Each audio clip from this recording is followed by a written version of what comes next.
네, 여러분, 2강에 이어서 계속 3강으로 이어가도록 하겠습니다. 2강 마무리에 조사 방법에 제기되는 문제, 면접 조사 관의 태도와 조사에서의 그 영향력 문제를 다루다가 끝난 적이 있습니다. 그것을 이어서 계속 하도록 하겠습니다. 면접관에 있어서 문제는 어, 몇 가지를 그 응답에서 왜곡이 일어나지 않도록 유의해야 하는데, 첫 번째는 에, 면접조사원이 그 조사하는 과정에서 응답자에게 신뢰를 줘야 한다는 거예요. 신뢰.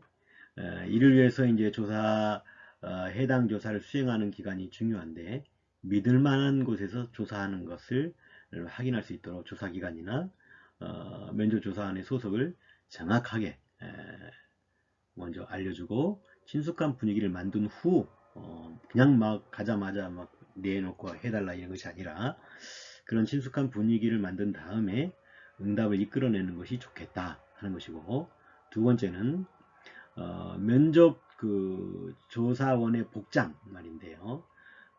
조사 대상인 사람들과 공감할 수 있는 수준으로 수수하면서도 일정한 격식을 갖춘 것이 좋겠다 하는 것입니다. 아무렇게나 막 입어가지고 막 그렇게 신뢰가 중요하다 그랬는데 뭐 어울리지도 않게 이렇게 있는 것 뭐 옳지 않죠. 그 조사 대상자들이 전부 다 양복을 입고 있다. 양복을 입고 있는 그런 환경이다. 그러면 이 조사 대상자도 역시 양복을 입어줘야 되겠죠. 그래야 예의를 갖추는 그런 부분이 되겠죠. 이런 식으로 그런 그 복장도 거기에 맞춰야 되는 거죠. 그러니까 너무 과도하게 그냥 화려한 복장도 피해야 되겠고, 또 뭐 운동화나 슬리퍼 신고 뭐 청바지당 이런 것은 이상하게 볼 수 있는 그런 차림은 피하는 것이 좋겠다 하는 것이고요. 세 번째로는 응답에 대한 요청이 조사 대상자에게 협박처럼 느끼지 않도록 언어 표현에 조심해야 된다. 그러니까 이제 설명을 하면서 이걸 꼭 좀 해주십시오라고 하는 그 부탁인데, 이것이 그 때로는 협박처럼 느껴질 경우에는 에, 굉장히 어렵다 하는 것이죠. 그러면 안 된다는 것이죠. 여러분 그것을 우리가 좀 알아서 할 필요가 있겠습니다. 그리고 나아가서 또 중요한 것은 뭐냐 하면 그런 모든 복장에 어울리는 그런 복장이어야 되는데 에, 그런 복장이 아닐 때도 문제가 되는 것이죠. 그리고 이제 또 하나는 이제 그런 복장을 그렇게 이제 조심해서 격에 맞추는 것이 가장 좋겠다. 그 다음에 유화적인 그런 모션, 그런 행동, 그런 언어, 그리고 굉장히 부드럽고 친숙한 그런 것에 맞추어서 하는 것이 좋겠다. 그래야 그 분위기도 좋아지는 것이고 또 그 설문에 그 답할 그런 생각도 갖게 되는 것이겠죠. 그리고 이제 세 번째로 전화를 통한 방법에 대해서 생각을 해보겠습니다.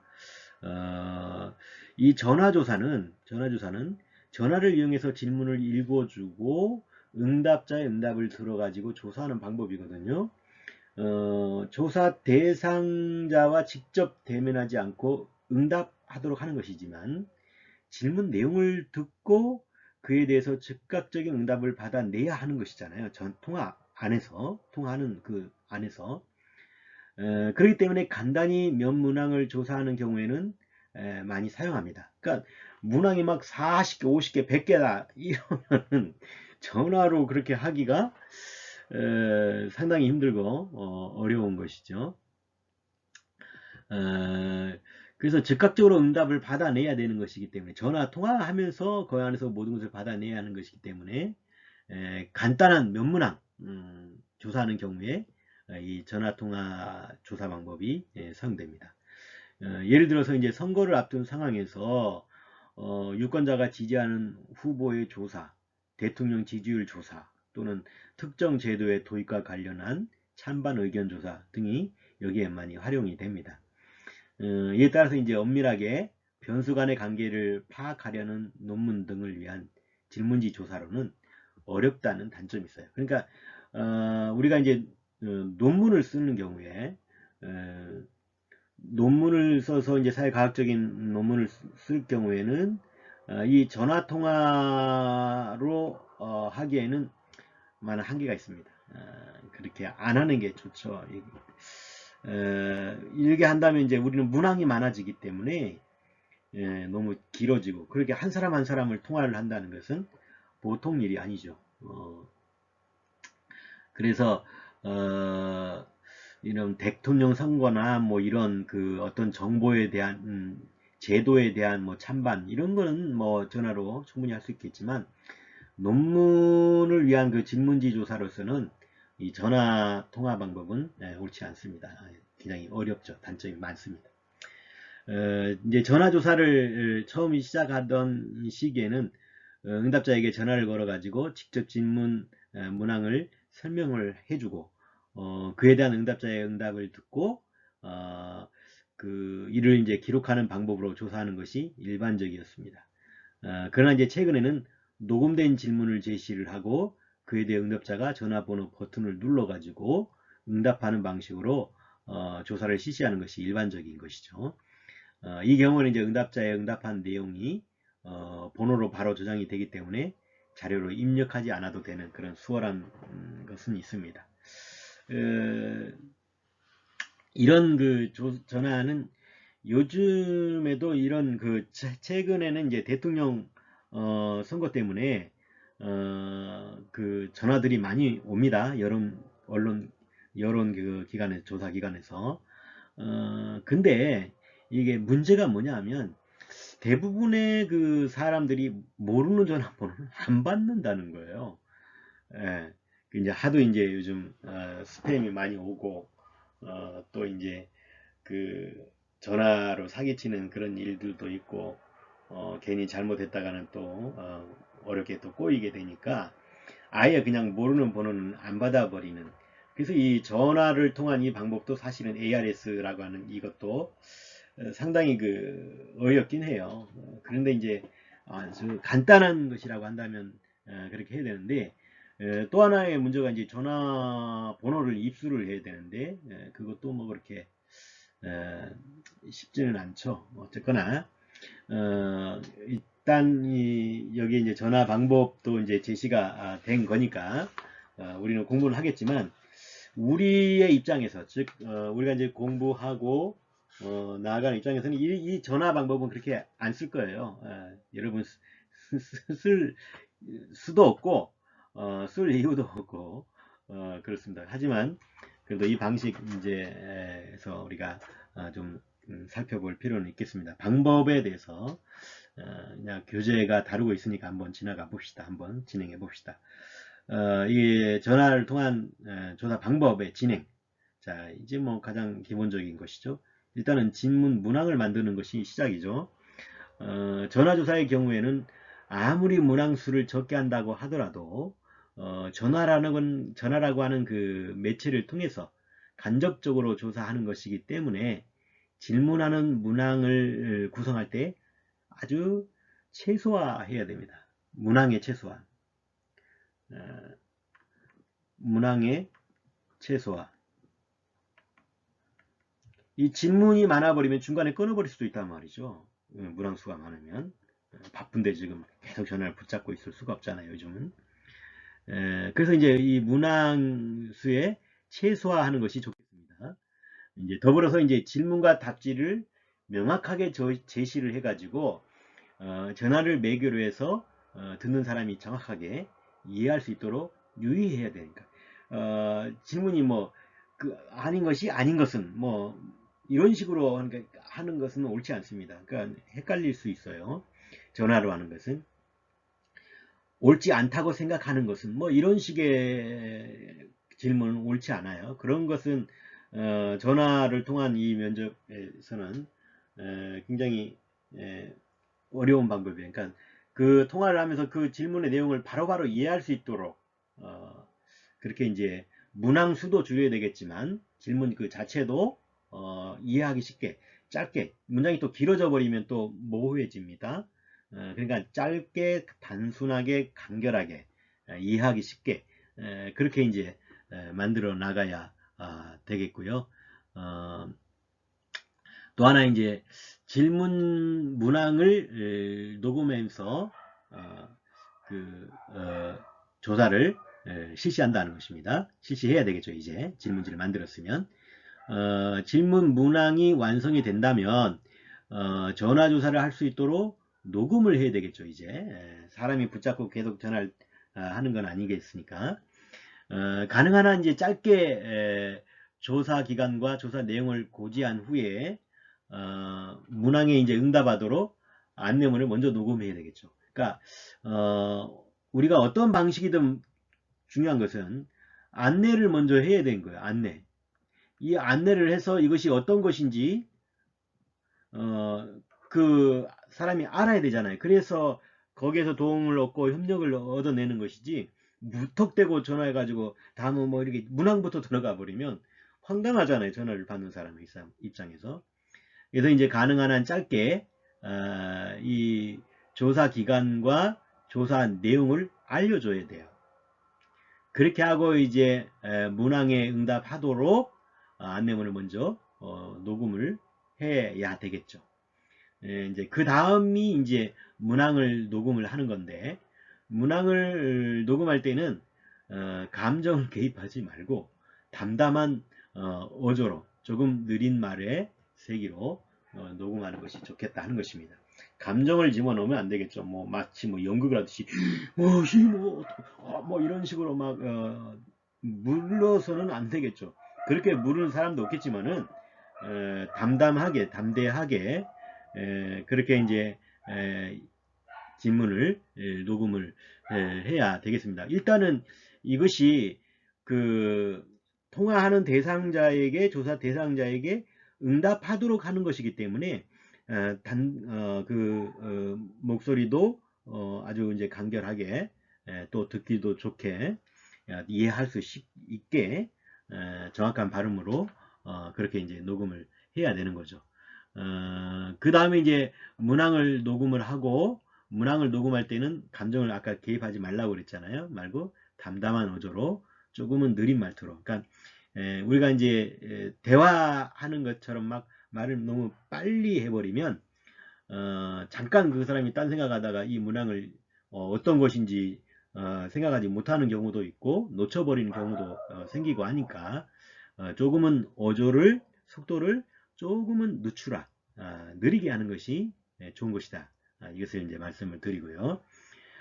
그리고 이제 질문하는 문항이 여러 그 개인의 경우에는 하나의 문항에서 질문과 그에 대한 모든 답지를 다 듣고 그 중에서 답지를 선택해 가지고 반응하게 한 다음에 다음 문항을 들을 수 있도록 녹음 순서를 조정하는 것이 좋습니다. 문항이 여러 개일 때 하나의 문항에서 질문과 그에 대한 모든 답지를 다 듣고 그 답지를 선택하게 하라 하는 것이고 그 다음에 이제 문항들을 들을 수 있도록 녹음 순서를 조정하는 것이 좋겠다는 것이고요. 그 후에 이제 표본으로 선택된 그 사람들의 전화번호를 활용해 가지고 전화조사를 실시하게 되겠죠. 최근에는 이제 전화조사와 관련해서 전문조사 기관이 많아졌습니다. 많아졌지만 또 이제 많아졌다는 것은 그만큼 많이 한다는 것이고 전화를 받는 입장에서는 귀찮은 전화일 수 있죠. 이제 뭐 영업하는 전화가 많이 걸려오기도 하고 뭐를 사라, 보험을 들어라, 부동산이 있다, 뭐 이런 각양의 전화들이 걸려오지 않습니까? 그러면 그것들이 많이 걸려오면 사람들이 일하는 중에 받고 운전 중에 받고 그러다 보면 이게 턱턱 끊어버린단 말이죠. 그러다가는 이제 나중에는 아예 안 받아버려요. 그 이제 대부분 이제 전화로 한다면 이제 대부분 이제 그런 전화로 상업성의 전화로 보고 안 받는 경우가 많이 있겠죠. 그래서 이제 직접 조사하기보다는 이런 연구기관 이제 다시 본론으로 들어가서 이런 기관이 생겼다는 것은 이제 전화조사를 하게 된다면 좋은 일이죠. 그들에게 맡길 수가 있으니까 물론 돈이야 들어가겠지만 그래서 이제 직접 조사보다는 그 전문적인 그런 기관에 맡겨서 의뢰하는 것이 대부분이죠. 본인이 직접 하는 경우는 전화 조사를 한다라고 할 때 본인이 직접 하는 경우는 그렇게 많지 않은 것 같아요. 그런 만한 시간도 없고 그렇죠. 이 경우에 이제 조사 질문과 모집단과 표본의 규모 등을 알려주면 좀 되는 것이죠. 그 집단에, 전문 집단에. 그럼 이제 그들이 알아서 이제 조사를 실시하겠죠. 그런 장점이 좀 있겠죠. 그러면 이제 이 조사 방법의 장단점은 그럼 뭐가 있을까? 전화에 보면 전화조사를 통해서는 자료를 얻는 경우에는 장점이 그래도 있습니다. 뭐냐면 첫 번째가 우편조사나 면접조사에 비해서 비용이나 시간이 상대적으로 적게 든다는 것. 전화만 번호만 돌리면 되니까. 둘째는 전화조사를 하는 경우에 응답 내용이 바로 입력이 되어서 관리가 편하다.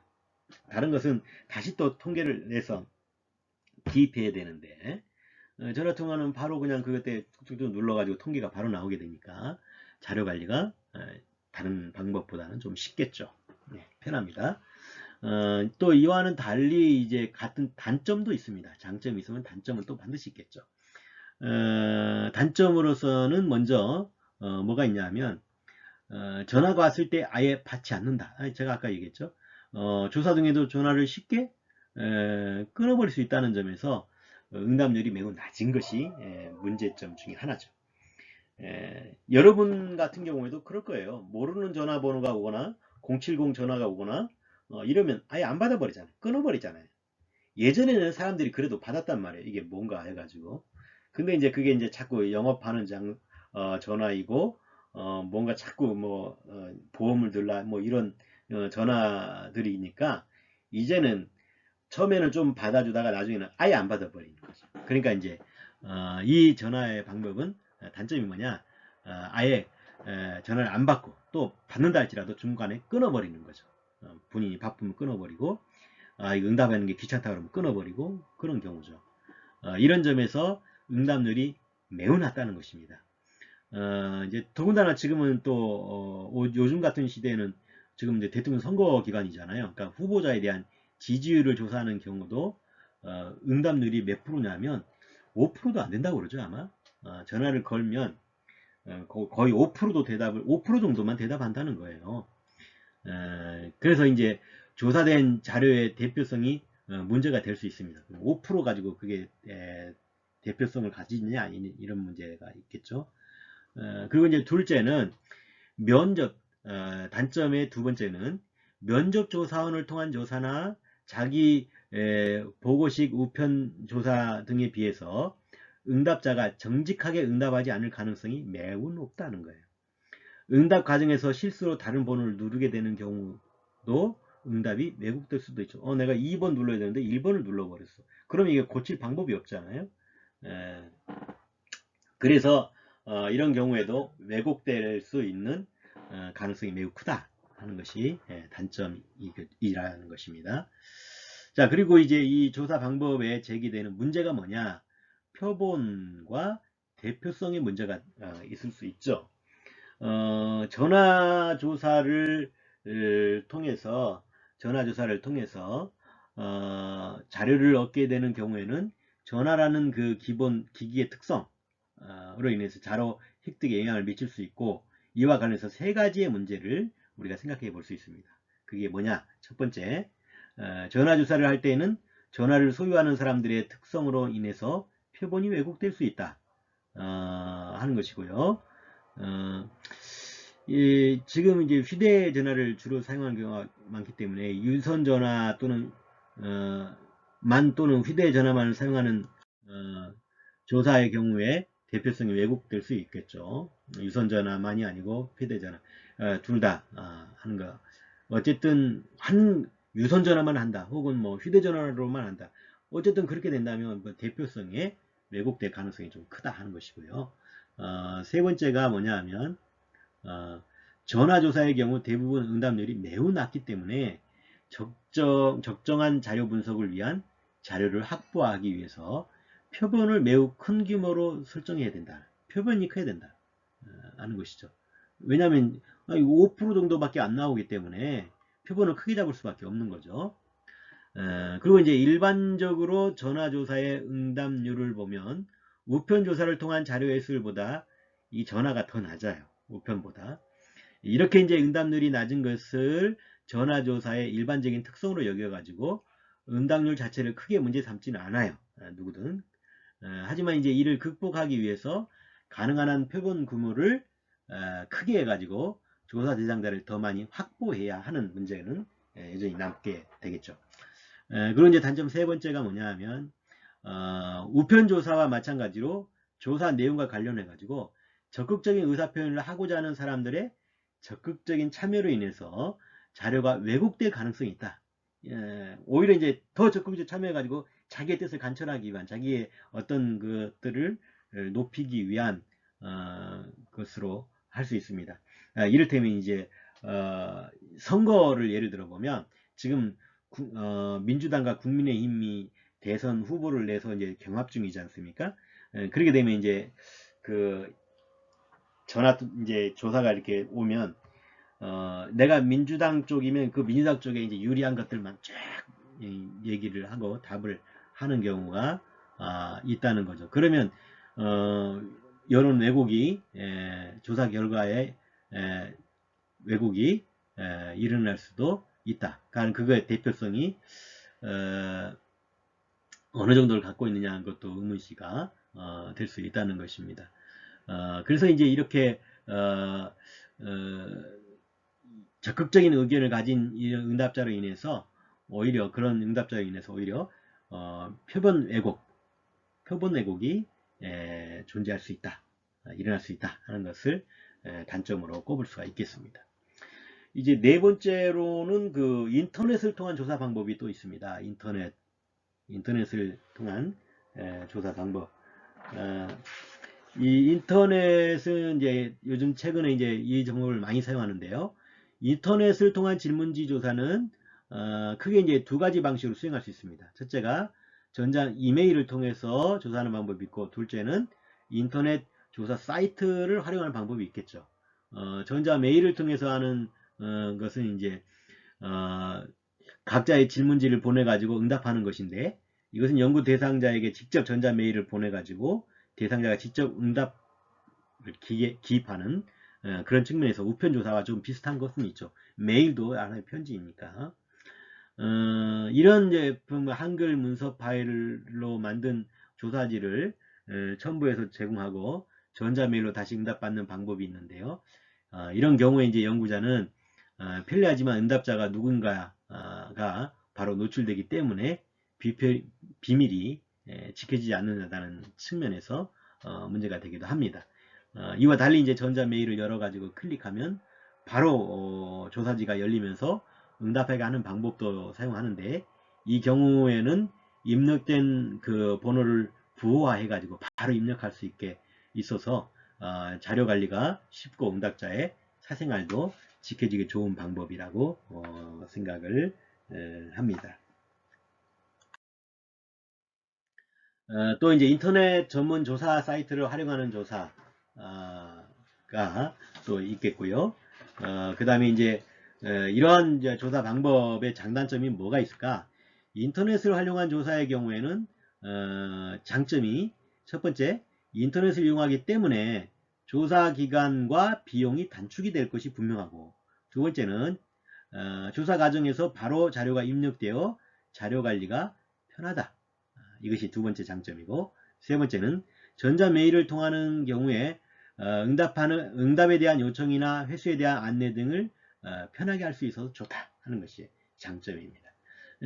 반면에 이제 단점은 뭐냐? 첫째, 인터넷을 활용하는 집단이 여전히 제한적이다 하는 것이기 때문에 조사 대상에 있어서 한계가 있다 하는 것이고, 두 번째는 응답자가 응답을 하지 않는 경우에 응답률이 낮다는 것도 문제가 생길 수 있다는 것이죠.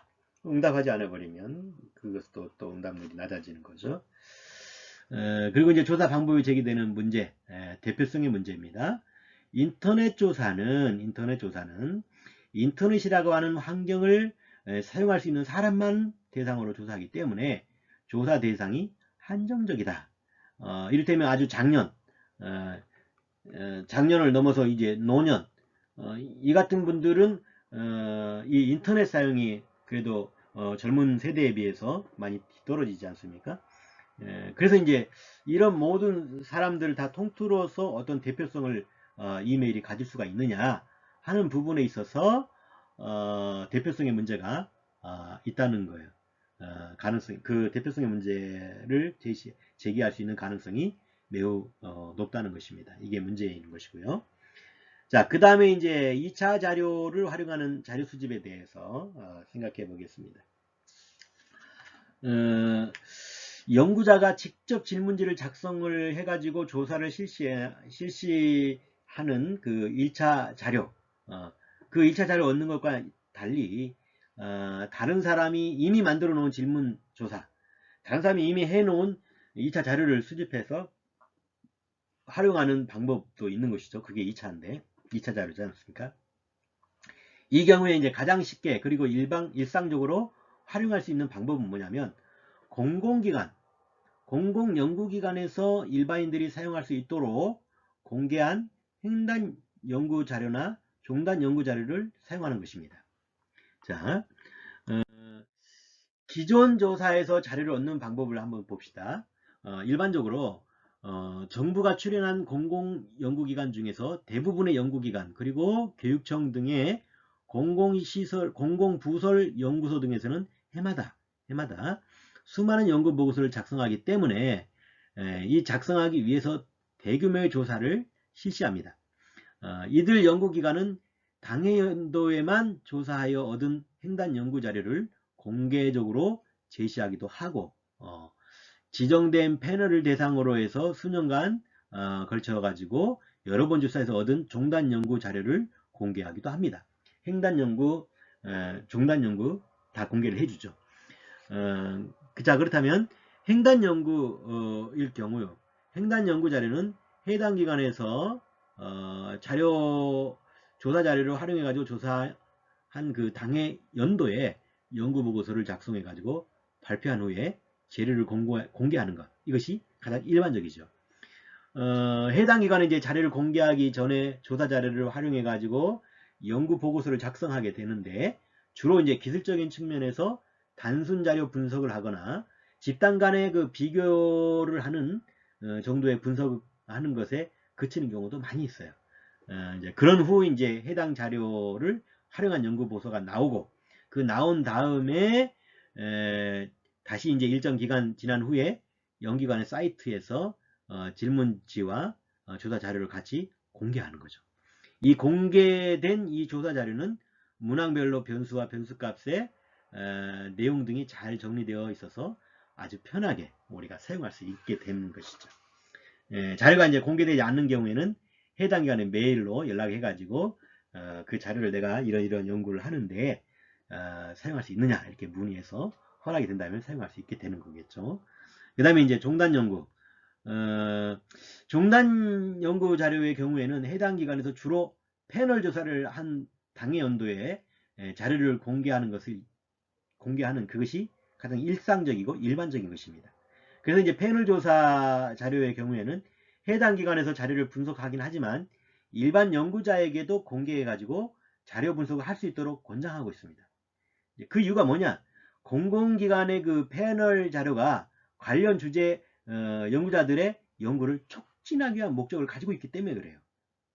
그 자기들만이 아니라 이 자료를 통해서 다른 사람들도 연구하기를 바라고 원하고 기대한다는 거예요. 권장한다는 거예요. 그래서 그것을 이제 다 공개하는 것입니다. 그래서 이제 일정한 또 경우에 따라서는 그런 자료들을 일정한 비용을 또 내고 유료로 사용하는 경우도 더러 있습니다. 대부분 공공기관의 패널 자료는 특별한 비용을 내지 않고 무료로 사용할 수 있죠. 그러니까 공공기관이죠. 해당 조사를 이제 실시하는 공공연구기관이나 연구소의 해당 인터넷 사이트의 관련 조사의 개요, 종단 연구 조사를 통해서 몇 년 동안 축적된 자료를 우리는 쉽게 얻을 수가 있게 되는 것입니다. 자, 그렇다면 이런 그 2차 자료에서 활용해 장단점, 이것을 살펴보고 오늘 강의를 마치고자 합니다. 자, 2차 자료 활동의 장단점. 2차 자료를 활용하는 자료집의 경우에 다음과 같은 장점이 있습니다. 첫 번째 장점이 뭐냐? 첫째는 그 시간과 비용이 거의 들지 않고 쉽게 자료를 얻을 수 있다는 것이 장점이죠. 이게 큰 장점이에요. 그죠? 연구소가 이미 다 해버렸으니까. 둘째, 이런 자료는 질문지의 타당도와 신뢰도를 확보한 후에 엄격하게 표본을 설정해 가지고 조사가 진행이 되고 회수율도 높다는 점에서 표본의 대표성이 보장이 되는 거예요. 표본의 대표성이 보장되는 자료를 쉽게 얻을 수 있는 거예요. 그죠?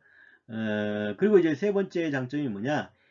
인간을 대상으로 하는 자료이지만 연구자가 연구 대상자에게 직접 자료를 구하지 않아도 된다는 측면에서 연구 대상에 대한 연구 윤리 적용 의미에서 자유로워요. 요즘은 이 논문을 쓰는데도 이게 이 연구 윤리가 있어서 굉장히 좀 제약적인 부분도 있거든요. 그런데 2차 자료에서는 그게 전혀 상관이 없어요. 그냥 마음껏 써도 되는 거죠. 반면에 이제 2차 자료라고 하는 특성으로 인해 가지고 단점도 있다는 거예요. 첫째 뭐냐니까 자신의 연구 모형에 적합한 변수를 적용할 수 있는 자료를 얻기가 쉽지 않아요. 내가 연구하는 것이 기존의 연구가 방향이 같아가지고 그 자료를 내가 그대로 옮겨 쓸 수 있으면 괜찮은 건데, 아주 좋은 건데, 그러나 내가 연구하는 방향과 이게 약간 다를 때, 핀트가 맞지 않을 때, 초점이 맞지 않으면 그게 또 좀 문제가 되는 거죠. 내가 원하는 그런 자료를 그대로 얻는 것이 쉽지 않다 하는 것이 단점이고요. 둘째는 자신의 연구 변수와 관련된 질문 문항의 내용이 다양하지 않아서 변수를 구성하는 데는 이 제한이 많을 수밖에 없는 방법이다 하는 것을 말씀을 드립니다. 그리고 이제 2차 자료 활용해서 유의할 부분, 이 부분만 하고 이제 오늘 강의를 12강을 마치도록 하겠습니다. 2차 자료할 때 유의할 점. 첫째, 연구자의 모형과 변수의 불일치 문제. 연구 모형과 변수의 불일치.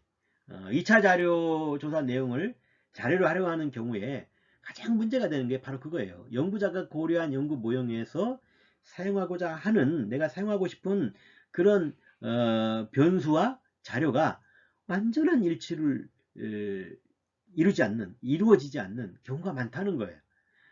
따라서 이제 가설에서 설정한 개념에 대한 조작적 정의가 2차 자료에서 수집한 문항으로 제한되는 경우가 많기 때문에 개념에 대한 온전한 조작적 정의가 이루어지기가 어려운 경우가 참 많죠. 뭐 어떻게 할 수가 없잖아요, 이거는. 이 경우에 이제 연구자가 설정한 가설은 매우 제한적으로 검증될 수밖에 없는 것이고요. 이렇게 되면 연구 모형에서 설정한 변수의 전체 설명력이 떨어져 가지고 연구 결과에 해석에 제한이 생기는 경우도 종종 많다는 것이죠.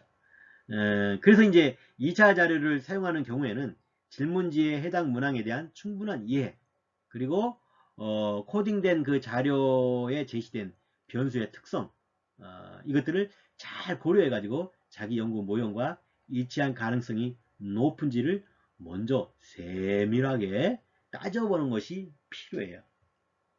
이게 이제 지혜죠.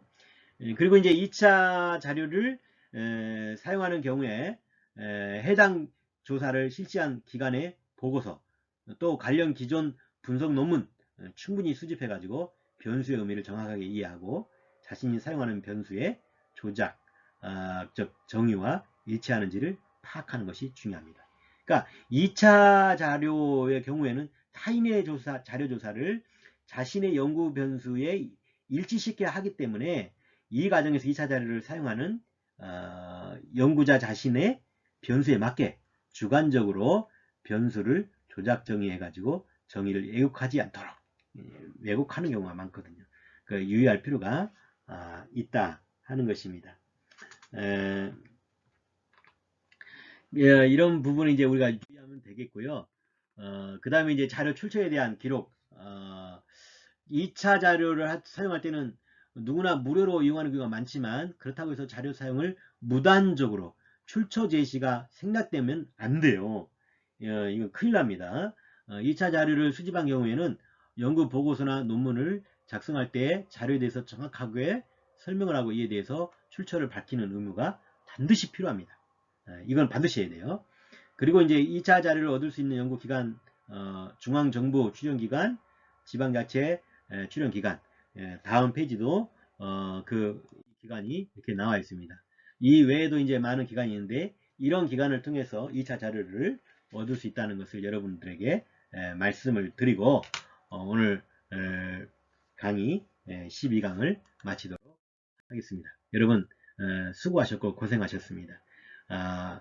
바로 또 13강에서 여러분을 만나도록 하겠습니다. 여러분 수고하셨습니다. 안녕.